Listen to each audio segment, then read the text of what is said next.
Hello students, आज मैं आपको आपके हिंदी पाठ्यपुस्तक स्पर्श भाग 1 से जो चौथा चैप्टर है उसे पढ़ाने जा रही हूँ। इस पाठ का नाम है तुम कब जाओगे अतिथि और इसे लिखा है शरद जोशी जी ने। पाठ को पढ़ने से पहले हम इसके लेखक के बारे में जान लेते हैं।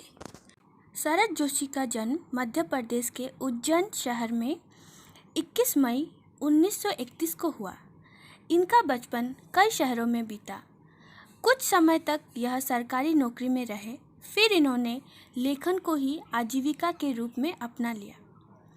इन्होंने प्रारंभ में कुछ कहानियाँ लिखी, फिर पूरी तरह व्यंग लेखन ही करने लगे।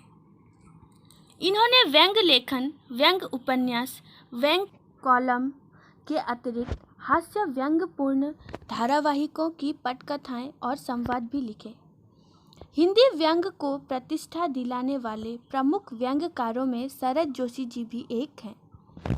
शरद जोशी जी की प्रमुख व्यंग्य कृतियाँ हैं परिक्रमा, किसी बहाने, जीप पर सवार इल्लियाँ, तिलस्म, राह किनारे बैठ, दूसरी सतह, प्रतिदिन। 2 व्यंग्य नाटक हैं अंधों का हाथी और एक था गधा। एक उपन्यास भी है मैं केवल मैं उर्फ कमलमुख बीए। शरद जोशी की भाषा अत्यंत सरल और सहज है। मुहावरों और हास परिहास का हल्का स्पर्श देकर इन्होंने अपनी रचनाओं को अधिक रोचक बनाया है। धर्म, अध्यात्म, राजनीति, सामाजिक जीवन, व्यक्तिगत आचरण कुछ भी शरद जोशी की पैनी नज़र से बच नहीं सका है। इन्होंने व्यंग रचनाओं में समाज में पाई जाने वाली सभी विसंगतियों का बेबाक चित्रण किया है। पाठक इस चित्रण को पढ़कर चकित भी होता है और बहुत कुछ सोचने को विवश भी हो जाता है।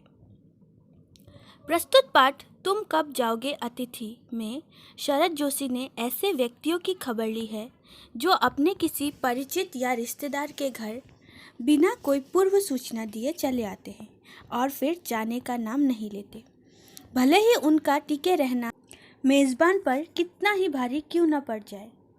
अच्छा अतिथि कौन होता है?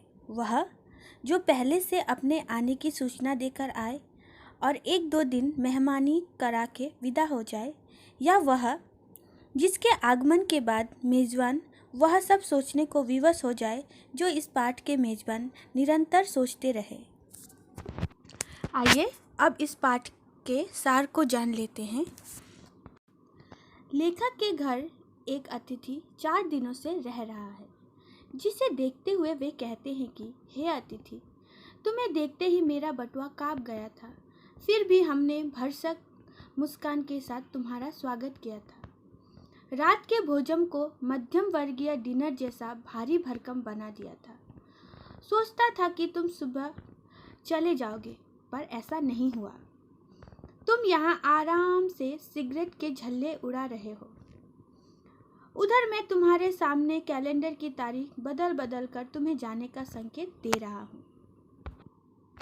तीसरे दिन तुमने कपड़े धुलवाने की फरमाइश की। कपड़े धुलकर भी आ गए, पर तुम नहीं गए।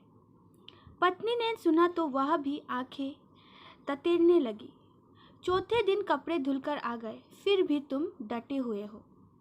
बातचीत के सभी विषय समाप्त हो चुके हैं। दोनों अपने अपने में मग्न होकर पढ़ रहे हैं।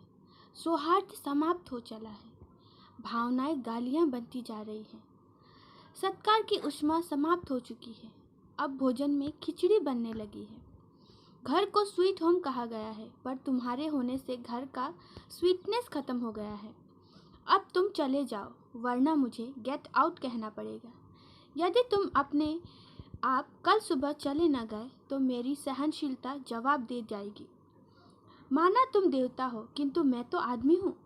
मनुष्य और देवता ज़्यादा देर तक साथ रह नहीं सकते, इसलिए अपना देवत्व सुरक्षित रखना चाहते हो तो अपने आप विदा हो जाओ। तुम कब जाओगे अतिथि। तो ये था आज के पाठ का सार। अगली कक्षा में हम इस पाठ को विस्तार से पढ़ेंगे। धन्यवाद।